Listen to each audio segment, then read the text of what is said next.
नमस्कार दोस्तों, मैं मोहित एक बार फिर से आप सभी का स्वागत करता हूं आपके अपने YouTube channel open your eyes में। दोस्तों, ये वीडियो लेक्चर मेरा प्रेजेंट परफेक्ट कॉन्टिन्यूअस टेंस का दूसरा वीडियो लेक्चर है। इससे पहले वाले वीडियो लेक्चर में मैंने आपको सिखाया था कि यदि कोई वाक्य प्रेजेंट परफेक्ट कॉन्टिन्यूअस टेंस का वाक्य है और वो हिंदी में है और वो सकारात्मक है और नकारात्मक है तो उसकी इंग्लिश किस तरीके से बनाते हैं। इससे पहले वाली वीडियो लेक्चर में मैंने आपको ये सिखाया था। लेकिन आज के इस वीडियो में आप ये सीखने वाले हैं कि यदि कोई वाक्य आपका प्रेजेंट परफेक्ट कॉन्टिन्यूअस टेंस का वाक्य है और वो प्रश्नवाचक है, ठीक, अगर कोई वाक्य प्रश्नवाचक है और वो प्रेजेंट परफेक्ट कॉन्टिन्यूअस टेंस का वाक्य है तो उसकी इंग्लिश किस तरीके से बनाते हैं दोस्तों, आज की इस वीडियो में आप ये सीखेंगे। वीडियो को स्टार्ट करने से पहले मैं आप सभी से एक रिक्वेस्ट करता हूं मित्रों, यदि आपने इससे पहले वाली वीडियो नहीं देखी है तो प्लीज उस वीडियो को देख लीजिए, क्योंकि यदि आपने वो वीडियो नहीं देखी है तो आपको आज का जो ये वीडियो लेक्चर है बिल्कुल भी समझ में नहीं आएगा, क्योंकि उस वीडियो में मैंने इस टेंस का बेसिक बता रखा है। उस टेंस में मैंने आपको बताया है कहां पर हम हैज का यूज करते हैं, कहां पर हम हैव का यूज करते हैं, कहां हम सिंस का यूज करते हैं, कहां हम फॉर का यूज करते हैं, और उन्हीं सभी चीजों का यूज इस वाले वीडियो लेक्चर में भी होने वाला है। तो प्लीज इसलिए पहले उस वीडियो को आप देख लीजिए। सही बात है। चलिए दोस्तों, अब हम स्टार्ट करते हैं हमारा टॉपिक आज का, इंटेरोगेटिव सेंटेंस का। सबसे पहले मित्रों मैं आपको बता दूं कि इंटेरोगेटिव का मतलब क्या होता है, इंटेरोगेटिव सेंटेंस का अर्थ क्या होता है। देखिए दोस्तों, यदि आपके वाक्य में क्या, क्यों, कब, कैसे, कहां ये शब्द आ जाते हैं, अगर आपके वाक्य में ये क्या, क्यों, कब, कैसे ये प्रश्नवाचक शब्द आ जाते हैं तो आपका वाक्य प्रश्नवाचक वाक्य कहलाता है, मतलब इंटेरोगेटिव सेंटेंस कहलाता है। अगर आपके वाक्य में क्या, क्यों, कब, कैसे ये प्रश्नवाचक शब्द आ जाते हैं तो वो वाक्य आपका इंटेरोगेटिव सेंटेंस कहलाता है। दोस्तों, मैंने अपनी तरीके से इंटेरोगेटिव वाक्यों को दो प्रकार में बांट रखा है। पहला प्रकार क्या है, अगर आपके वाक्य के प्रारंभ में ही क्या शब्द आ जाए तो वो इंटेरोगेटिव सेंटेंस का पहला प्रकार कहलाता है। और दूसरा प्रकार क्या है, दूसरा प्रकार यह है कि अगर आपके वाक्य के बीच में कोई प्रश्नवाचक शब्द जैसे क्या, क्यों, कब, कैसे ये शब्द वाक्य के बीच में आता है तो वो आपका इंटेरोगेटिव सेंटेंस का दूसरा प्रकार कहलाता है। ठीक, हम सीखने वाले हैं कि इंटेरोगेटिव सेंटेंस को किस तरीके से बनाते हैं। ठीक है, आइए हम इसे समझते हैं। सबसे पहले हम समझते हैं कि यदि किसी वाक्य के प्रारंभ में ही क्या आ जाता है और वो प्रेजेंट परफेक्ट कॉन्टिन्यूअस टेंस का वाक्य होगा तो उसकी इंग्लिश बनाने का क्या रूल होता है। तो मित्रों देख सकते हैं, आपको मैंने यहाँ पर ब्लैक बोर्ड पे लिख रखा है। पहला रूल क्या बोलता है, जब वाक्य के प्रारंभ में क्या हो तब आप किस रूल का यूज करेंगे हिंदी वाक्य की इंग्लिश बनाने के लिए। तो उसका रूल क्या होता है, यहां मैंने लिख रखा है। सबसे पहले हम क्या करते हैं, हैज ऑब्लिक हैव। ऑब्लिक का मतलब है या तो हैज लगाते हैं या हम लगाते हैं हैव। ठीक, उसके बाद लगाते हैं हम सब्जेक्ट। सब्जेक्ट का मतलब होता है कर्ता जो वाक्य में काम कर रहा है। ठीक, सबसे पहले हैज या हैव, इन दोनों में से कोई एक एडजेक्टिव लगाते हैं। उसके बाद लगाते हैं हम सब्जेक्ट। सब्जेक्ट के बाद लगाते हैं हम बीन, और बीन के बाद लगाते हैं हम बी फर्स्ट आईएनजी, मतलब वर्ब की फर्स्ट फॉर्म, और वर्ब की फर्स्ट फॉर्म में ही आईएनजी लगा देते हैं। और वर्ब के ठीक बाद हम लगा देते हैं ऑब्जेक्ट। ऑब्जेक्ट मतलब कर्म। ठीक, ऑब्जेक्ट के बाद सिंस या फोर में से कोई एक चीज लगाते हैं, या तो सिंस लगता है या फोर लगता है। मैंने इससे पिछले वाले वीडियो में बता रखा है इसके बारे में, लेकिन फिर भी थोड़ा सा वर्णन में इसका करूंगा, कहां पर हम सिंस लगाते हैं, कहां पर हम फोर लगाते हैं। और अंत में लिख देते हैं हम टाइम, जो वाक्य में आपका समय होता है, अंत में हम उसकी इंग्लिश लिख देते हैं। ये रूल था जब आपके वाक्य के प्रारंभ में क्या आ जाए तब आप उसकी इंग्लिश इस वाले रूल से बनाते हैं। अब हम सीखते हैं यदि किसी वाक्य के बीच में कोई प्रश्नवाचक शब्द आ जाए तो उसकी इंग्लिश किस तरीके से बनाते हैं। मैंने लिख रखा है जब वाक्य के बीच में प्रश्नवाचक शब्द हो, मतलब क्या, क्यों, कब, कैसे, ये शब्द वाक्य के बीच में हो तब उसकी इंग्लिश किस तरीके से बनाते हैं। उसके लिए क्या करते हैं, सबसे पहले लिखते हैं हम क्वेश्चन वर्ड। क्वेश्चन वर्ड मतलब प्रश्नवाचक शब्द, जो वाक्य के बीच में प्रश्नवाचक शब्द आया है सबसे पहले हम उसकी इंग्लिश लिख देते हैं। देन उसके बाद हैज या हैव, इन दोनों में से कोई एक हेल्पिंग वर्ब लगा देते हैं। ठीक, उसके बाद लगाते हैं हम सब्जेक्ट, सब्जेक्ट मतलब कर्ता। उसके बाद लगाते हैं हम बीइंग, फिर उसके बाद लगा देते हैं हम वर्ब की फर्स्ट फॉर्म, और वर्ब की फर्स्ट फॉर्म में आईएनजी। वर्ब के बाद लगाते हैं हम ऑब्जेक्ट, ऑब्जेक्ट के बाद सिंस या फोर में से कोई एक चीज लगाते हैं, या सिंस लगता है या फोर लगता है, और अंत में आप टाइम लिखते हैं। टाइम मतलब समय, सही बात है। अब दोस्तों आपने देखा था कहाँ हैज लगाते हैं या हैव लगाते हैं, या तो हैव लगेगा या तो हैज लगेगा। आपने यहाँ पे देखा था या सिंस लगेगा या फोर लगेगा। अब ये भी तो समझना जरूरी है कि कहाँ पर हम हैज लगाते हैं, कहाँ पर हैव लगाते हैं, कहाँ सिंस लगाते हैं, कहाँ फोर लगाते हैं। तो दोस्तों आपके मतलब मेरे भाई और आप देख सकते हैं लिखा हुआ है, मैं आपको बता रहा हूं कहां पर हम हैज का यूज करते हैं, कहां पर हम हैव का यूज करते हैं।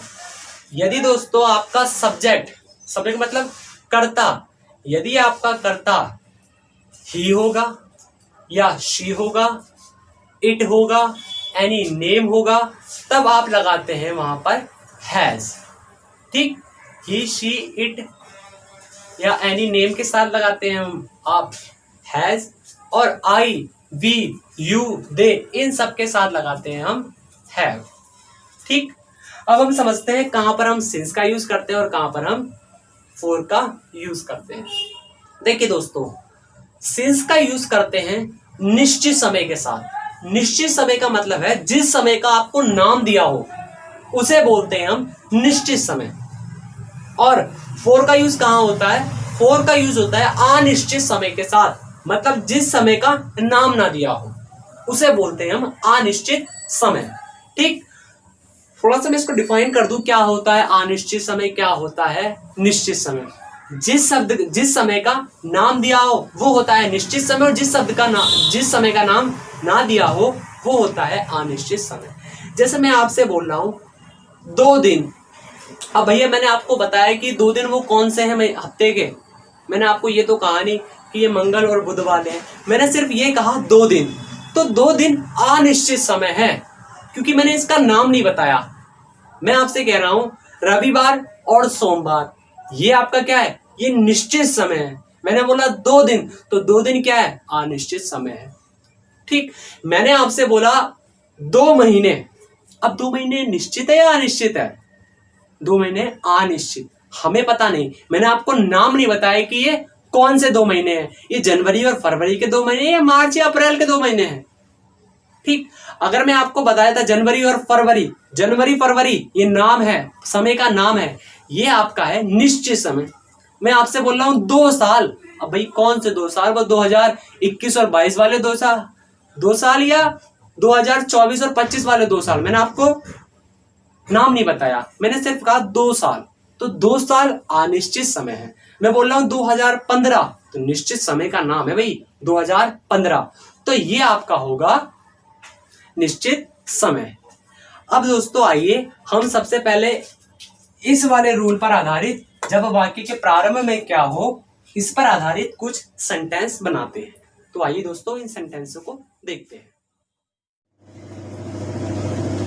दोस्तों एग्जाम्पल्स बताने से पहले एक बार मैं पुनः आप सभी को इसका रूल समझाना चाहूंगा कि अगर किसी हिंदी वाक्य का प्रारंभ क्या से हो रहा है तो उसकी इंग्लिश किस रूल से बनाते हैं। तो दोस्तों आप देख सकते हैं, मैंने बोर्ड पर लिख रखा है, सबसे पहले हैज या हैव में से कोई एक हेल्पिंग वर्ब लगाते हैं, और जो ये हैज और हैव हेल्पिंग वर्ब होती है ये अकॉर्डिंग टू सब्जेक्ट लगती है, मतलब सब्जेक्ट के अनुसार ही हैज या हैव में से किसी एक चीज का हम यूज करते हैं। ठीक, उसके बाद लगाते हैं हम सब्जेक्ट, सब्जेक्ट के ठीक बाद हम लगाते हैं नॉट। अगर आपके हिंदी वाक्य में नहीं का प्रयोग हुआ है तब तो आप सब्जेक्ट के ठीक बाद तीसरे नंबर पर नॉट लगाते हैं। अगर हिंदी वाक्य में नहीं का यूज नहीं हुआ है तो आप नॉट नहीं लगाएंगे।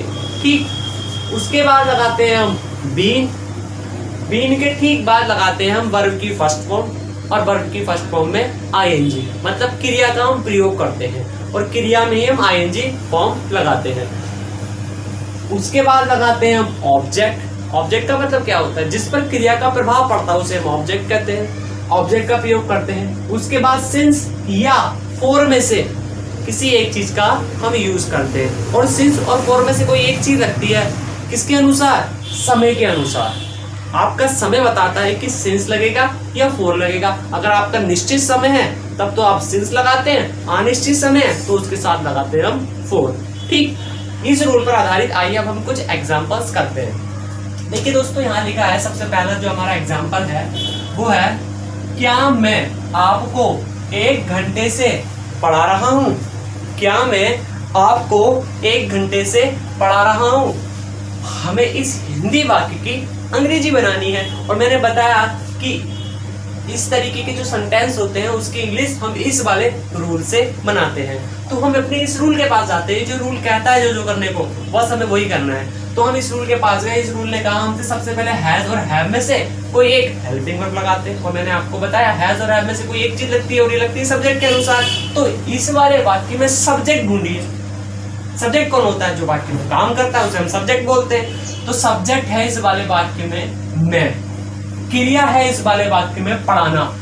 जो काम सब्जेक्ट के द्वारा होता है उसे तो हम क्रिया बोलते हैं, क्रिया जिसके द्वारा घटित होती है उसे हम सब्जेक्ट बोलते हैं। तो इस वाले वाक्य में है सब्जेक्ट में।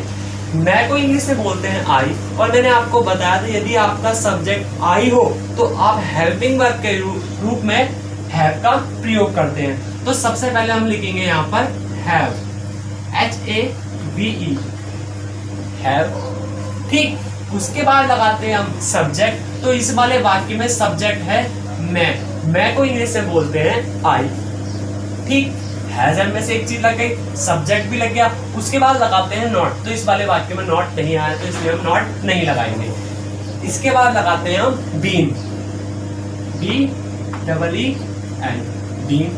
बीन के ठीक बाद लगाते हैं वर्ब। वर्ब मतलब क्रिया, क्या काम हो रहा है उसकी फर्स्ट फॉर्म लगाते हैं और वर्ब में ही हम आईएनजी जोड़ देते हैं। तो इस वाले वाक्य में देखिए क्रिया क्या हो रही है, मैं के द्वारा जो काम किया जा रहा है वो आपकी क्रिया होती है। तो इस वाले वाक्य में जो क्रिया होगी वो होगी पढ़ाना। ठीक, देखिए दोस्तों एक चीज और समझा दूं आपको, जब हम स्वयं पढ़ते हैं, खुद पढ़ते हैं तो उसे बोलते हैं रीड या स्टडी। लेकिन जब हम किसी अन्य व्यक्ति को, दूसरे व्यक्ति को पढ़ाते हैं तो उसे बोलते हैं स्टडी। इस समय मैं खुद नहीं पढ़ रहा हूँ, मैं आपको पढ़ा रहा हूँ, तो यहाँ मैं रीड का यूज नहीं करूंगा, स्टडी का यूज नहीं करूंगा, टीच का यूज करूंगा। तो यहाँ पर आएगा टीच। पढ़ाने को बोलते हैं टीच, TEACH, और टीच में आईएनजी भी हम लगा देंगे तो हो जाएगा टीचिंग।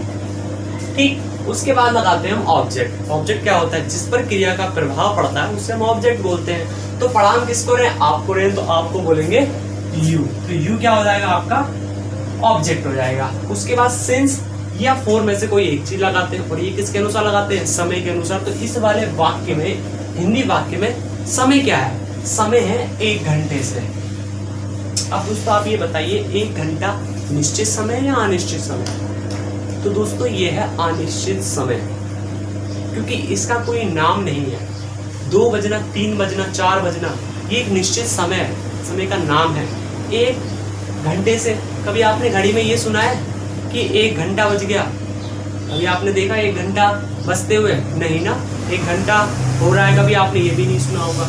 तो 1 घंटा कोई निश्चित नाम नहीं है, अनिश्चित समय है। तो इसके साथ लगाते हैं हम फॉर। तो यहाँ पर लगेगा फॉर, FOR, फॉर।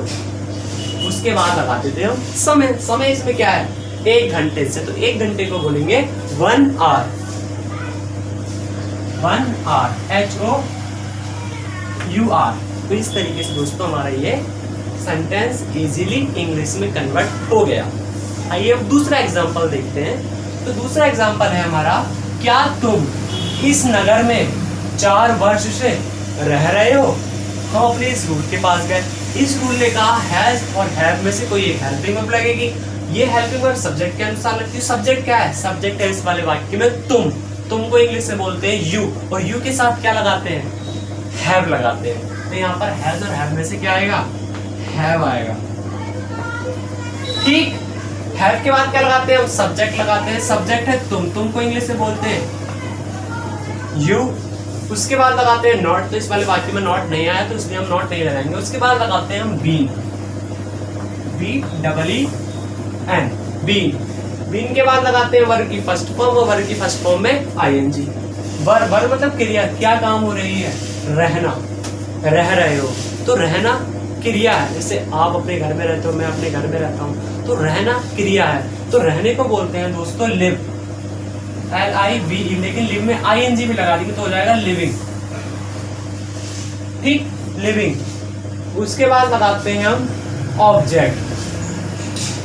ऑब्जेक्ट होगा इस नगर में, इस नगर को बोलेंगे in this city, CITY, city, in this city. उसके बाद लगाते हैं सिंस और फॉर में से कोई एक चीज, और ये किसके अनुसार लगती है? समय के अनुसार। समय देखिए निश्चित है या अनिश्चित है?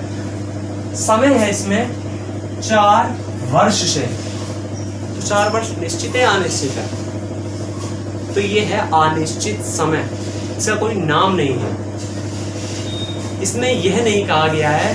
अब हमें पता थोड़ी है कौन से 4 वर्ष की बात कर रहा है। ये 2015 से 2019 वाले 4 साल की बात कर रहा है, या 2021 से 2025 वाले 4 वर्ष की बात कर रहा है, हमें नहीं पता। तो यहाँ पर लगेगा 4, क्योंकि अनिश्चित समय है। ठीक, 4। उसके बाद लगाते हैं टाइम, टाइम है 4 वर्ष से, तो बोलेंगे 4 years, FOUR, 4 years, years मतलब साल, YEARS। इस तरीके से दोस्तों आपका ये सेंटेंस भी कंप्लीट हुआ। आइए अब एक और एग्जांपल हम देखते हैं। यहाँ लिखा है अगला एग्जांपल, क्या बच्चा 2 बजे से नहीं सो रहा है? ये एग्जांपल अच्छा है। ठीक, क्या है? क्या बच्चा 2 बजे से सो रहा है? हमें इस हिंदी वाक्य को इंग्लिश में कन्वर्ट करना है। हमें पता है कि इस वाले रूल से हम इसकी इंग्लिश बनाएंगे, तो अपने रूल के पास गए। रूल ने हमसे कहा हैज और हैव में से कोई एक हेल्पिंग वर्ब लगेगी। ठीक है, हमने देखा कि इस वाले वाक्य में सब्जेक्ट क्या है, तो इस वाले वाक्य में सब्जेक्ट है आपका बच्चा। बच्चे नहीं, बच्चा। बच्चे प्लूरल, बच्चा सिंगुलर। ठीक, तो बच्चा सिंगुलर है, और सिंगुलर के साथ क्या लगाते हैं? हैज या हैव? हैज लगाते हैं, तो यहां लगेगा हैज। उसके बाद लगाते हैं हम सब्जेक्ट। सब्जेक्ट है बच्चा, बच्चे को बोलते हैं बच्चों चाइल्ड, CHILD। अगर होता बच्चे, बच्चे के बोलते हैं चिल्ड्रन, लेकिन यहाँ एक बच्चे की बात हो रही है तो उसको बोलेंगे चाइल्ड। तो हैज चाइल्ड। उसके बाद लगाते हैं नॉट, तो इस वाले वाक्य में नॉट आया है, इसलिए हम तीसरे नंबर पर सब्जेक्ट के बाद लगा देंगे। ठीक, उसके बाद लगाते हैं हम बीन, BEEN, बीन। उसके बाद लगाते हैं वर्ब, वर्ब मतलब क्रिया। ठीक, तो इस वाले वाक्य में क्या काम हो रहा है? तो काम हो रहा है सोने का, सो रहा है। तो सोने को बोलते हैं दोस्तों हम स्लीप, SLEEP, SLEEP। लेकिन क्या बोला है? वर्ब की फर्स्ट फॉर्म तो आएगी, वर्ब की फर्स्ट फॉर्म में ING भी आएगा, तो हो जाएगा स्लीपिंग। ठीक, क्या हो गया? Has child not been sleeping. उसके बाद लगाते हैं हम सिंस और फॉर में से कोई एक चीज लगाते, तो इससे पहले हम ऑब्जेक्ट हैं, लेकिन दोस्तों इस वाले वाक्य में ऑब्जेक्ट नहीं आया है, दोस्तों हम ऑब्जेक्ट नहीं लगाएंगे। सिंस और फॉर में से कोई एक चीज लगाएंगे। ये समय देखिए, इसमें समय क्या हो रहा है? समय है 2 बजे से। अब आप बताइए मुझे, 2 बजे से निश्चित समय या अनिश्चित समय? तो दोस्तों ये है निश्चित समय, क्योंकि इसमें समय का नाम दिया हुआ है। क्या समय का नाम दिया है? 2 बजे से। घड़ी में 2 बजे बजते हुए सुना है ना, देखा भी है ना, तो इसलिए यह है निश्चित समय। निश्चित समय के साथ लगाते हैं हम सिंस, SINCE। तो सिंस 2 बजे को बोलेंगे 2 o'clock, OCLOCK। पर अंत में क्वेश्चन मार्क जरूर लगाइएगा दोस्तों, क्योंकि प्रश्नवाचक वाक्यों की बात हो रही है।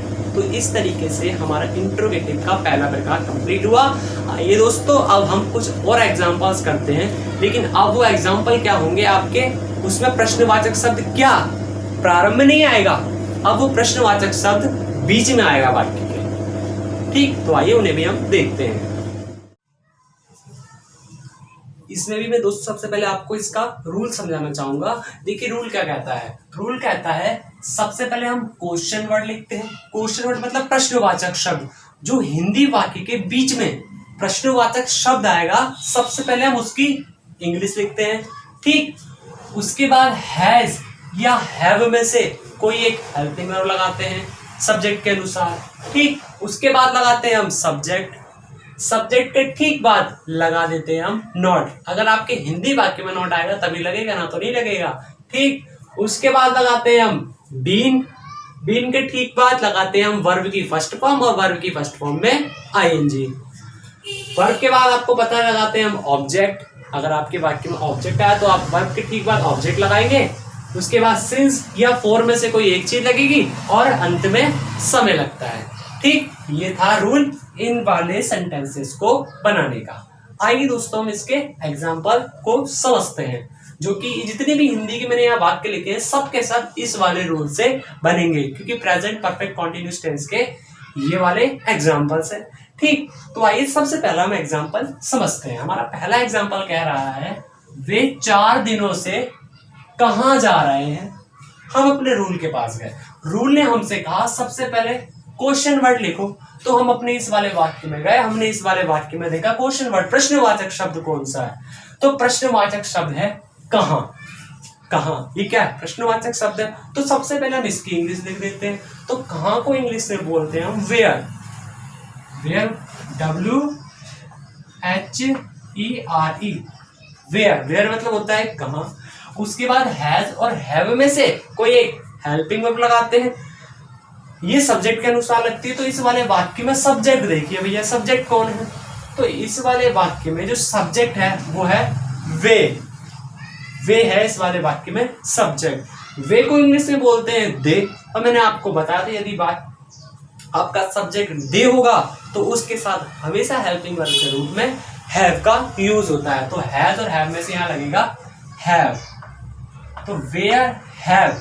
उसके बाद लगाते हैं सब्जेक्ट, सब्जेक्ट है इसमें वे, वे को इंग्लिश से बोलते हैं दे, THEY दे।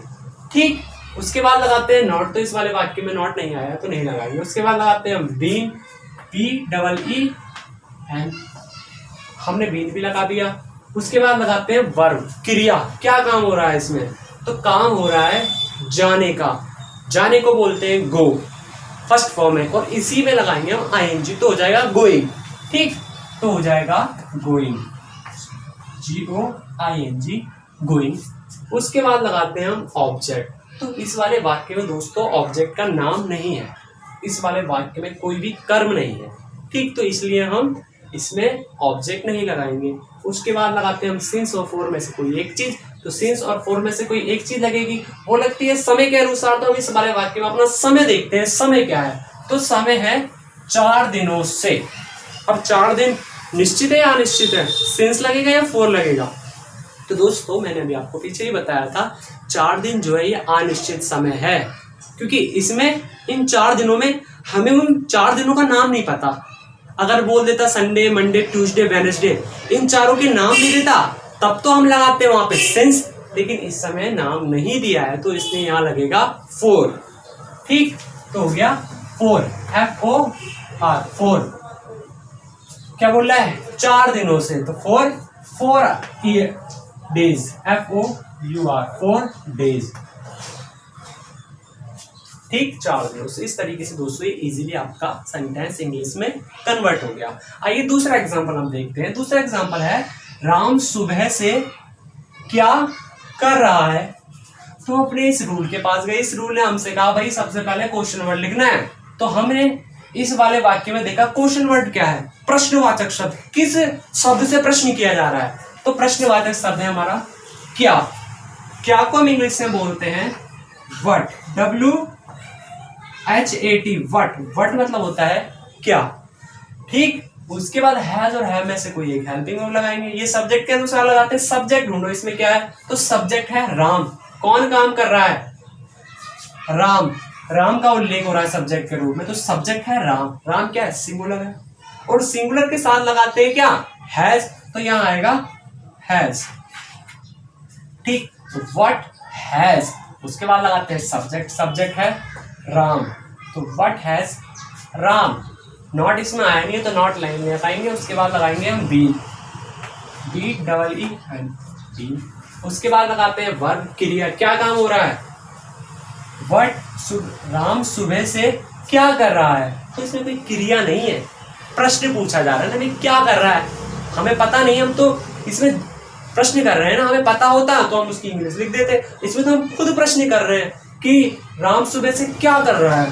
तो व्हाट हैज राम बीन, क्रिया क्या है, करना। करने को बोलते हैं डू, DOING। डू मतलब होता है करना, और डू में ING और लगा देंगे तो हो जाएगा डू। डू क्या है, ये वर्ब, क्रिया है। ठीक, तो what has Ram been doing. उसके बाद लगाते हैं हम ऑब्जेक्ट। इसमें कुछ ऑब्जेक्ट नहीं है इसलिए ऑब्जेक्ट नहीं लगाएंगे, डोंट वरी। उसके बाद लगाते हैं सिंस और फॉर में से कोई एक चीज। ये लगता है समय के अनुसार। समय क्या है, सुबह से। दोस्तों सुबह से एक निश्चित समय का नाम है, और निश्चित समय का नाम होता है तो उससे पहले हम लगाते हैं क्या, सिंस। तो यहाँ फॉर नहीं आएगा, सिंस आएगा। ठीक, तो हो गया सिंस सुबह से। सुबह को बोलेंगे since morning, MORNING, since morning. इस तरीके से ये सेंटेंस भी आपका इजीली इंग्लिश में कन्वर्ट हो गया। आप इसे समझ भी गए होंगे, मेरी ऐसी आशा है आपसे। अगला और अंतिम इस वीडियो का उदाहरण है, तुम चोरों को 5 दिनों से क्यों खोज रहे हो। हम अपने इस रूल के पास गए, इस रूल ने हमसे कहा सबसे पहले क्वेश्चन वर्ड लगाओ, प्रश्नवाचक शब्द लगाओ। तो प्रश्नवाचक शब्द क्या है इसमें, तुम चोरों को 5 दिनों से क्यों। क्यों इज क्वेश्चन वर्ड। तो क्यों की इंग्लिश होती है व्हाई, WHY। व्हाई मतलब होता है क्यों। उसके बाद हैज और हैव में से कोई एक हेल्पिंग वर्ब। सब्जेक्ट क्या है, तुम, और तुम के साथ क्या लगाते हैं, हैव लगाते हैं, तो व्हाई हैव। उसके बाद लगाते हैं सब्जेक्ट। सब्जेक्ट है तुम, तो तुम को बोलेंगे यू, तो व्हाई हैव यू। उसके बाद नॉट, नॉट नहीं आया इसलिए नहीं लगाएंगे। उसके बाद लगाएंगे हम बीन, BEEN, बीन। उसके ठीक बाद वर्ब लगाएंगे, क्रिया। क्या काम हो रहा है, खोजने का। खोजने को दोस्तों इंग्लिश में बोलते हैं सर्च, SEARCH, सर्च। और सर्च में ING और लगा देंगे तो हो जाएगा सर्चिंग, SEARCHING। सर्चिंग मतलब होता है खोजना। वर्ब हो गई। वर्ब के बाद लगाते हैं ऑब्जेक्ट। ऑब्जेक्ट, ऑब्जेक्ट का मतलब होता है कर्म, जिसपे क्रिया का प्रभाव पड़ रहा है। हम क्या कर रहे हैं, खोज रहे हैं। किसको खोज रहे हैं, चोरों को खोज रहे हैं। तो चोर क्या होंगे, ऑब्जेक्ट होगा। ठीक, चोर को इंग्लिश में बोलते हैं हम थीफ। थीफ मतलब होता है चोर, THIEF। लेकिन यहाँ पे एक चोर की बात नहीं हो रही है, बोल रहा है चोरों को। तो चोरों बहुत सारे हैं, प्लूरल है, तो चोरों को बोलेंगे थीव्स, THIEVES। तो searching the thieves, THIEVES, thieves. उसके बाद सेंस और फॉर में से कोई एक चीज। ठीक, तो सेंस लगेगा या फॉर लगेगा। आप पहले इस वाक्य में समय देखिए। समय है 5 दिनों से। अब आप बताइए 5 दिन निश्चित है या अनिश्चित है। तो दोस्तों 5 दिन है अनिश्चित, क्योंकि हमें उन 5 के 5 दिनों का नाम नहीं दिया है। अगर आपको बता देता हफ्ते में 7 दिन होते हैं, अगर उन 7 दिनों में से 5 दिनों का नाम दे देता कि Sunday, Monday, Tuesday, Wednesday, Thursday, इन दिनों का, तब तो आप लगाते सेंस। लेकिन यहाँ 5 दिनों का नाम नहीं दिया है, इसलिए हम यहाँ पर लगाएंगे क्या, लगाएंगे यहाँ पर हम फॉर। सिंस और फॉर में से लगेगा फॉर। उसके बाद लगाएंगे टाइम। टाइम क्या है, 5 दिनों से, तो बोलेंगे फॉर 5 दिनों को बोलेंगे डेज, DAY। तो इस तरीके से दोस्तों आज का ये वीडियो लेक्चर हमारा यहीं समाप्त होता है। यदि दोस्तों आपको ये वीडियो अच्छी लगी हो तो प्लीज़ इस वीडियो को लाइक ज़रूर कर देना, क्योंकि मैं भी आपके जैसा एक छात्र हूँ, बड़ी मेहनत करके इस वीडियो को मैंने बनाया है। अगर आप लाइक कर देंगे तो मुझे थोड़ी सी प्रेरणा मिलेगी, मोटिवेशन मिलेगा, और आने वाली वीडियो में इससे अच्छी तरीके से आपको पढ़ाने का प्रयास करूँगा। और एक रिक्वेस्ट हो रहा है, यदि आपने अभी तक मेरे चैनल को सब्सक्राइब नहीं किया है तो प्लीज़ मेरे चैनल को सब्सक्राइब कर दीजिए, और जो भी वीडियो मैं अपलोड करता हूँ तो प्लीज़ आप अपने मित्रों के साथ, अपने जूनियर सीनियर्स के भी इन वीडियो को भेजा करिए। बहुत बहुत धन्यवाद।